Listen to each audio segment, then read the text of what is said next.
தந்தை மகன் தூய ஆவியின் பெயராலே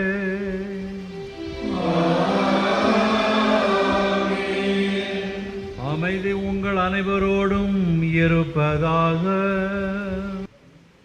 நம் மனங்கள் ஆழ்ந்த துயரத்தில் உள்ளன. ஏன் இறைவன் நம்மை கைவிட்டார்? லூசி என்ற அழகான அன்பான பொக்கிஷத்தை நமக்கு தந்தார். பாசம் என்றால் என்ன, உபசரிப்பு என்றால் என்ன, அரவணைக்கும் குணம் என்றால் என்ன என்பதை லூசி வழியாக நாம் கற்றுக்கொண்டோம், தெரிந்து கொண்டோம்.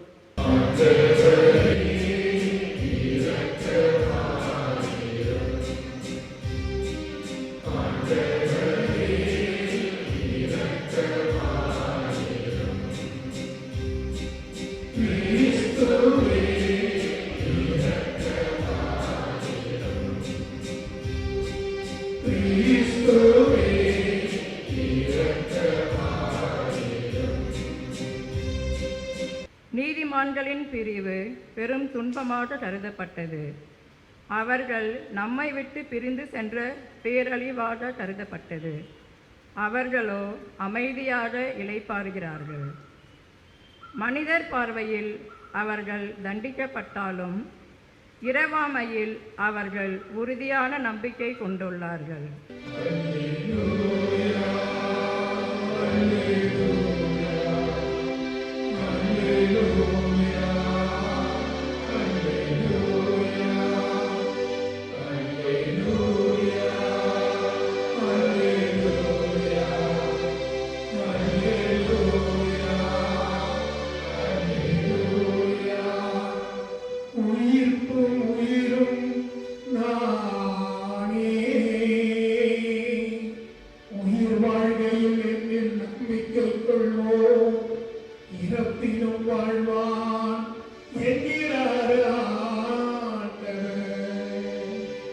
எல்லாரும் என்னிடம் வாருங்கள், நான் உங்களுக்கு இளைப்பாறுதல் தருவேன். நான் கனிவும் மனத்தாழ்மையும் உடையவன். ஆகவே என் நுகத்தை உங்கள் மேல் ஏற்றுக்கொண்டு என்னிடம் கற்றுக்கொள்ளுங்கள். அப்பொழுது உங்கள் உள்ளத்திற்கு இளைப்பாறுதல் கிடைக்கும். லூசியின் குடும்பத்தில் மிக முக்கியமான அடுத்தவர் நலன் நாடும் அக்கறை கலாச்சாரத்தை லூசி தனது ஆன்மீகத்தின் மையமாய் கொண்டிருந்தார். ஆலய திருப்பலிகளில் தினமும் பங்கேற்றவர், குடும்ப ஜெபம் தவறாமல் சொன்னவர், ஆலய பணிகளை மிக அழகாக தாங்கியவர். ஒரு சிறப்பு ஆன்மீகம், மற்றவர்களுக்கு பணி செய்வது, நோயுற்றோருடைய வருத்தத்தை தீர்ப்பது, இவையெல்லாம் ஒரு பெரிய ஆன்மீகம் என்று கடந்த 2 நூற்றாண்டுகளாக நல்ல மனிதர்கள், புனிதர்கள் வாயிலாக நாம் அறிந்து வருகின்றோம். அதற்கு ஒரு முத்தாய்ப்பாக நமக்கெல்லாம் முன்மாதிரியாக இருக்கக்கூடிய சகோதரி அம்ரோஸ் லூசி அவர்களின் வாழ்க்கை பிரதானமாக நமக்கு அமைகிறது. எங்கள் வலிகளையும் வேதனையையும் அறிந்த தெய்வமே இறைவா, நான் எங்கிருந்தாலும் உன்னவளே என்று சொல்லி உம்மிடம் வந்திருக்கும் லூசிக்கு ஆன்ம இளைப்பாற்றியை தந்து உம் புனிதர்களின் கூட்டத்திலே லூசியை சேர்த்து கொள்ள வேண்டுமென்று இறைவா உம்மை மன்றாடுகிறோம். ஆண்டவரே மெய்யாகவே தூயவர், தூய்மை அனைத்திற்கும் ஊற்று. ஆகவே தூயாமையை பொழுதிய காணிக்கைகளை தூய்மைப்படுத்த வேண்டும் என மன்றாடுகிறோம். இவ்வாறு எங்கள் ஆண்டவர் இயேசு கிறிஸ்துவின் உடலும் இரத்தமுமாக எங்களுக்கு இவை மாறுவனவாக. அவர் பாடுபட உளம் கனிந்து தம்மை கையளித்த போது அப்பத்தை எடுத்து நன்றி செலுத்தி அதை பிட்டு தம் சீடர்களுக்கு அளித்து அவர் கூறியதாவது: அனைவரும் இதிலிருந்து பெற்று உண்ணுங்கள், ஏனெனில் இது உங்களுக்காக கையளிக்கப்படும் என் உடல்.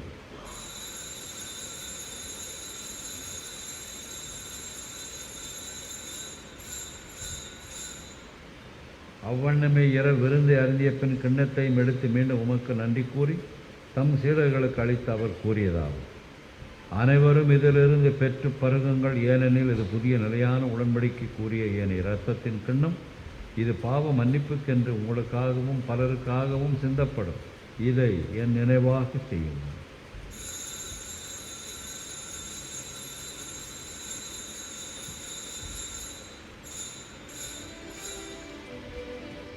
எனவே உமக்கு நன்றி செலுத்துகின்றோம். மேலும் கிறிஸ்துவின் உடலிலும் இரத்தத்திலும் பங்கு கொள்ளும் எங்களை தூய ஆவியார் ஒன்று சேர்க்க வேண்டுமென உம்மை தாழ்மையுடன் மன்றாடுகிறோம். ஆண்டவரே, உலகெங்கும் பரவி பயணம் செய்யும் உமது திரு அவையை நினைவு கூர்ந்தருளும். இறைவா, இன்று இந்த உலகத்திற்கு உம்மிடம் அழைத்து கொண்ட சகோதரி அம்ப்ரோஸ் லூசி என்னும் மரியாரை நினைவு கொண்டருளும். எல்லாம் வல்ல இறைவனாகிய தந்தையே, தூயாவியாரின் ஒன்றிப்பில் எல்லா புகழும் மாட்சியும் என்றென்றும் உமக்கு உரியதே.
நமது ஆண்டவராக இயேசு கிறிஸ்து தான் இந்த ஆன்மீகத்தை உலகத்திலே தொடங்கி வைத்தார் என்று சொல்ல வேண்டும்.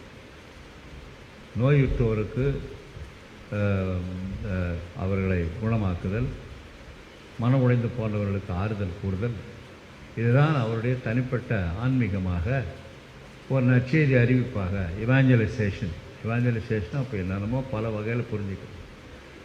அதை தன்னுடைய ஆன்மீகமாக ஒரு இவாஞ்சலைசேஷனாக நற்செய்தி அறிவிப்பாக அவருடைய வாழ்க்கையிலே வாழ்ந்து காட்டியதை எத்தனையோ புனிதர்கள் பின்பற்றியிருக்கின்றார். ஆண்டவரை பின்பற்றி தான் செய்கிறார். அதே மாதிரி தெரேசா ஒருவர், அவர் தான் நம்முடைய மனக்கண்மு வருகின்றவர். அவருக்கு நம்முடைய வணக்கமும் நன்றியும்.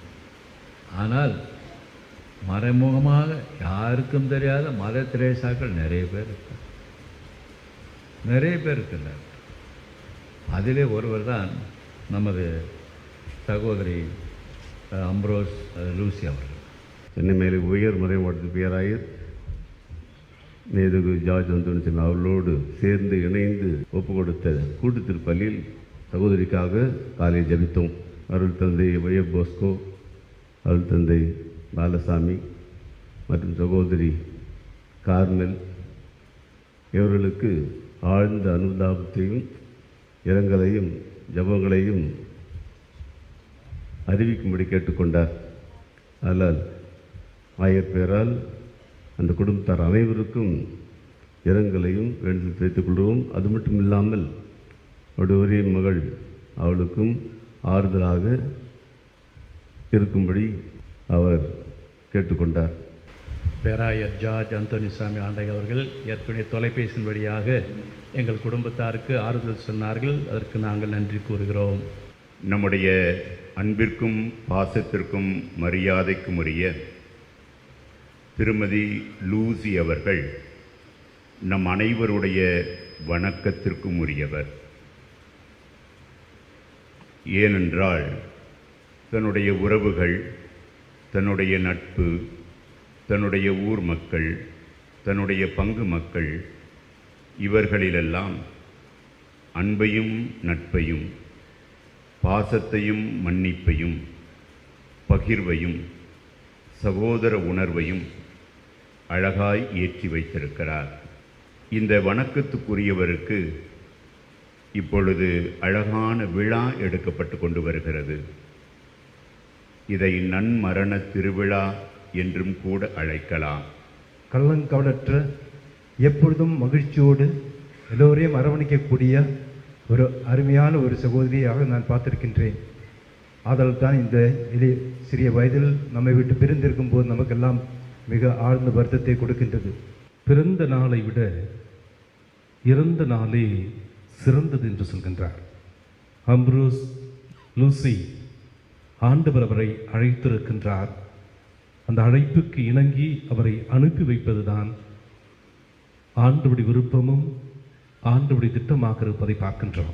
எப்பொழுதுமே சிரித்த முகம், ஆனால் உள்ளுக்குள் ஆழமான வேதனைகள் நிறைந்திருந்தாலும் கூட மற்றவர் பார்க்கும் பொழுது சிரிப்போடு புன்னகையோடு அன்போடு வரவேற்கின்ற அந்த அன்பு உள்ளம் கொண்டவள் தான் இந்த சகோதரி.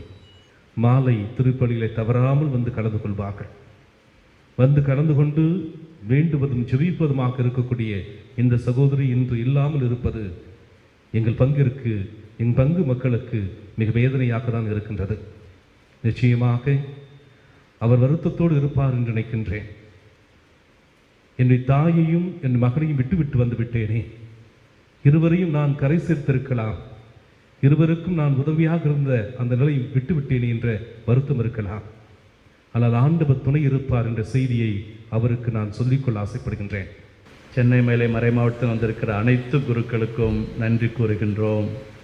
செங்கல்பட்டு மறைமாவட்டம் இந்த பங்கு பல்லாவரம் செங்கல்பட்டு மறைமாவட்டம். எனவே அந்த மறைமாவட்டத்தின் முதன்மை குரு அருட்தந்தை ரெஜீஸ் அவர்களுக்கும் செங்கல்பட்டு மறைமாவட்ட குருக்கள் அனைவருக்கும் நன்றி கூறுகிறோம். பலர் தொலைபேசியின் வழியாக ஆறுதல் சொன்னார்கள். அது மட்டுமல்ல, முன்னாள் பங்கு தந்தையர்களும் முன்னாள் உதவி பங்கு தந்தையர்களும் அநேகர் வந்திருக்கிறார்கள். அவர்கள் அனைவருக்கும் சிறப்பான விதத்தில் நன்றி கூறுகின்றோம். பல்லாவரம் பங்கு மக்கள் 2 மணி நேரத்துக்கு ஒரு முறை என்று வீட்டிற்கு வந்து அதிகமாக ஜெபித்திருக்கார்கள். பாடல்களை பாடினார்கள், ஜெபித்தார்கள். எனவே பல்லாவரம் பங்கு மக்களுக்கு சிறப்பு நன்றிகளை தெரிவித்துக் கொள்கிறோம். மேலும் எங்களது உற்றார் உறவினர் நண்பர்கள் அநேகர் வந்து ஜெபித்தார்கள், ஆறுதல் சொன்னார்கள். எனவே அனைவருக்கும் நான் நன்றி கூறுகிறேன். இங்கே வந்திருக்கிற நீங்கள் அனைவரும் லூசியை அன்போடு நினைவு கூறுங்கள். லூசி விண்ணகத்திலிருந்து நமக்காக பரிந்து பேசுவார்கள். நிறைவு ஜெபம். ஆண்டவரே இறைவா, உம்முடைய திருமகன் தமது உடலின் அருள் அடையாளத்தில் எங்களுக்கு இறுதி பயண உணவை விட்டு சென்றார். அதன் பயனாக எங்கள் சகோதரி அம்ரோஸ் லூசி கிறிஸ்து அளிக்கும் அதே விண்ணக விருந்துக்கு வந்து சேர கனிவுடன் அருள் புரிவாராக. எங்கள் ஆண்டவராக இயேசு கிறிஸ்து வழியாக உம்மை மன்றாடுகின்றோம். தந்தையிடம் இவர் அன்புருவு கொள்ள நல்லாயன் இவரை அழைத்து செல்வாராக. இவர் முடிவில்லா மன்னரின் பரிவிரக்கத்தால் முடிவற்ற இன்பமும் புனிதரின் தோழமையும் பெற்று மகிழ்வாராக.